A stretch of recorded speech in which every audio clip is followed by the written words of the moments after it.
ደህና አደራችሁ። እሺ ሰሞኑን በቃ በተለያየ ነገር የሆነ ዲስካሬጅ የሚያደርጉ ነገሮች ቅድም እንደዘንበር ነው ከውስጥም ከውጭም በቃ የሚያደክሙ ነገሮች እያጋጠሙኝ ነበር እና እግዚአብሔር ይመስገን። በቃ ላይክ አንደኛ በጣም ውድ ባለቤት ስለሰጠኝ የእውነት በቃ ኢንካሬጅ የምትጠራ አይሰማም። እዚህ ጋር አድርገው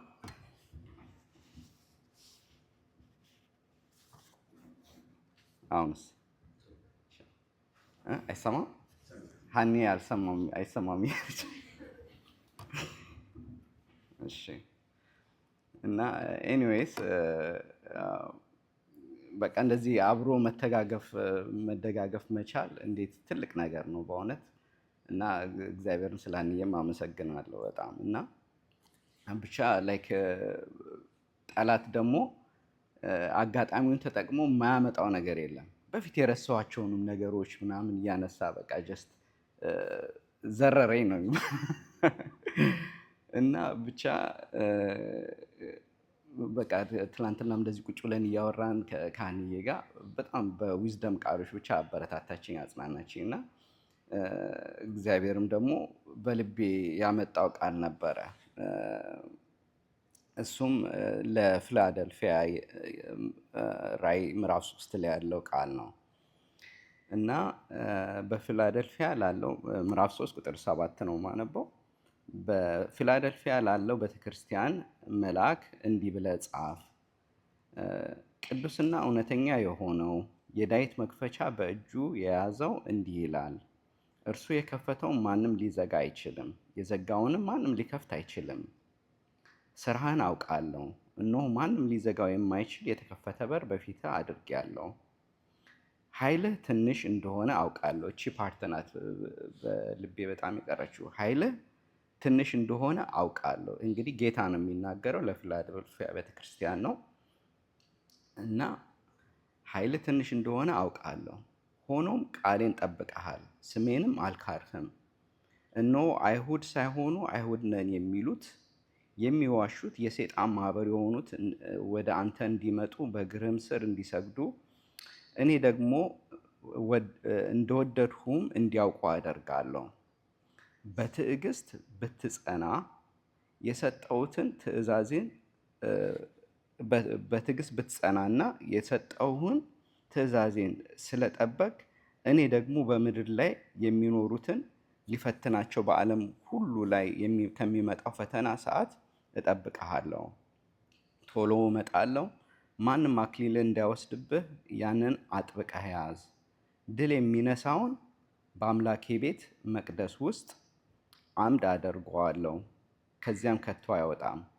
የአምላኬን ስምና የአምላኬን ከተማ ስም ይኸውም ከአምላኬ ዘንድ የምትወርደውን የአዲሱትን ኢየሩሳሌም ስም በእርሱ ላይ እጽፋለሁ። አዲሱን ስሜን በእርሱ ላይ እጽፋለሁ። መንፈስ ለአብያተ ክርስቲያናት የሚናገረውን ጆሮ ያለው ይስማ።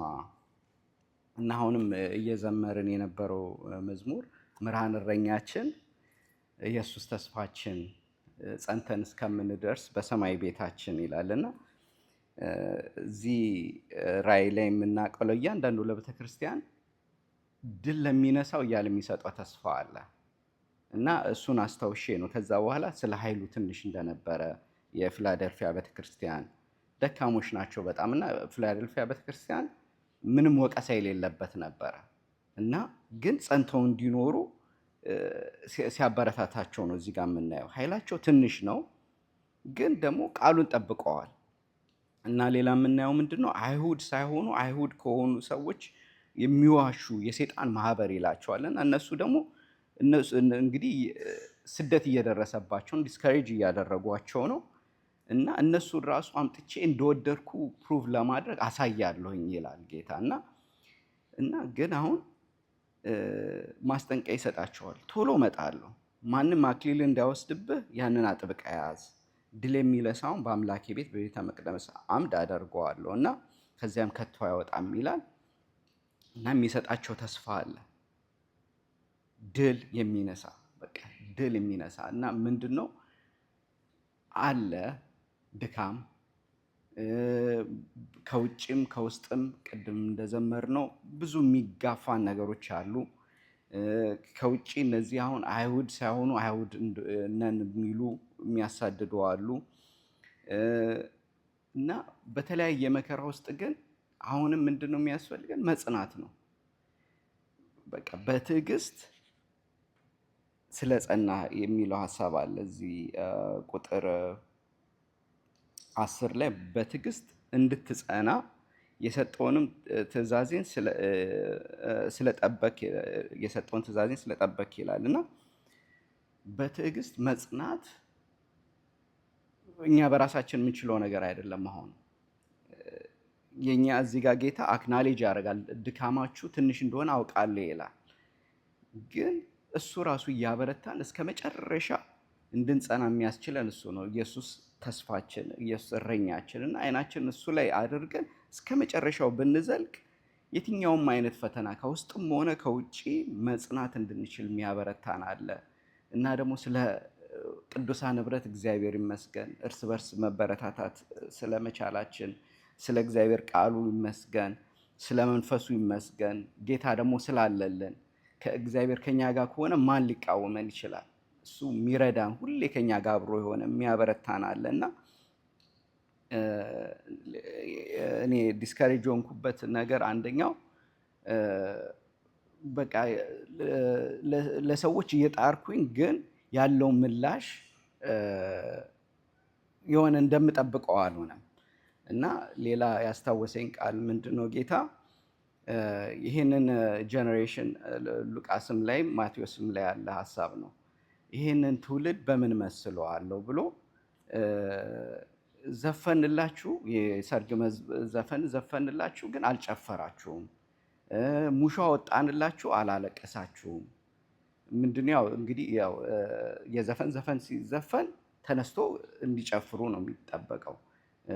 ያ ሙሾ ሲወጣ ደግሞ የለቅሶ ነው፣ ማልቀስ ነው የሚጠበቀው። ይህንን የተናገረው ዮሐንስ ሲመጣ ሳይበላ ሲጠጣ ሲመጣ ይሄ በቃ ምንድን ነበር ያሉት? ዮሐንስን ጋኔል አለበት ያሉት ጌታን ነው።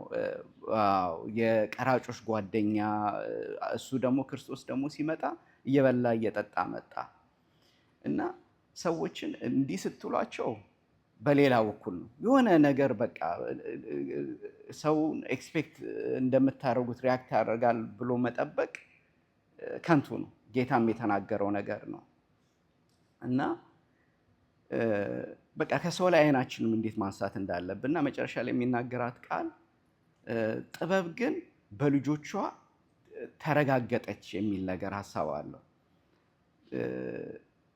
እኛ በቃ ጌታ የሰጠንን ነገር ጌታ የመራንን ነገር ስናደርግ አሁን አይታይም ይሆናል። ግን ጌታ እዚህ ጋር የሚለው ያያል፣ ድካማችንን ያያል፣ አለመቻላችን ያያል። ግን ድል ለነሳው መጨረሻ ላይ ጌታ he will prove right። መጨረሻ ላይ እነዚህ አይሁድ ነን ብለው አይሁድ ያልሆኑትን እነሱን አምጥቼ እንደወደድኩ እንዲያዩ አደርጋለሁ አለ እና ግን አሁን በዛ ውስጥ ስናልፍ ግን በቃ ማድረግ የሚገባን ነገር ጌታን እያየን ብቻ እሱን እረኛችንን እየተከተልን መሄድ ነው። ወደ ሰው ካየን ከሰው የሆነ አይነት ሪስፓንስ እየጠበቅን ከሆነ ከንቱ ነው፣ ድካም ነው የሚሆነው። ጅስት አይናችን ከዛ ላይ ማንሳት አለብን እና ለራስም የመሞት ነገሩ እዛ ውስጥም ያለበት ነው እና አይናችንን ጌታ ላይ ካደረግን ግን እስከ መጨረሻ በትዕግስት ለሚጸናው ግን ድል ለሚነሳው ግን ሪዋርድ አለ እና በፈተና ውስጥ ሁሉ በቃ አይናችንን ጌታ ላይ እንድናደርግ እግዚአብሔር ባለዕዳ አይደለም፣ ሪዋርድ ያደርጋል፣ ይከፍላል እና በቃ እንዴት መጽናት እንዴት እንደሚያስፈልገን እንደሚገባ ነው እና አይናችንን ከሰው ላይ ማንሳት፣ ከሰው ምንም ነገር አለመጠበቅ። ያው በጌታም ጊዜ እንደዛው ነበረ። ይሄ ትውልድን በመስላለሁ እንዳለ አሁንም ያው ነው እና ጳውሎስም ሰውን የምናስደስት ቢሆን ኖሮ የእግዚአብሔር አገልጋይ ባልሆንን ነበረ ይላል እና በቃ ግንኙነታችን ሁሉ ሰው ላይ አንስተን አይናችንን ጌታ ላይ ተክለን በትዕግስት ጸንተን እስከ መጨረሻው እንድንደርስ የሚረዳን ጌታችን እየተከተልን እሱን እንታመን። እሱም ደግሞ ታማኝ ነው ያደርገዋል። ጌታ ይርዳን።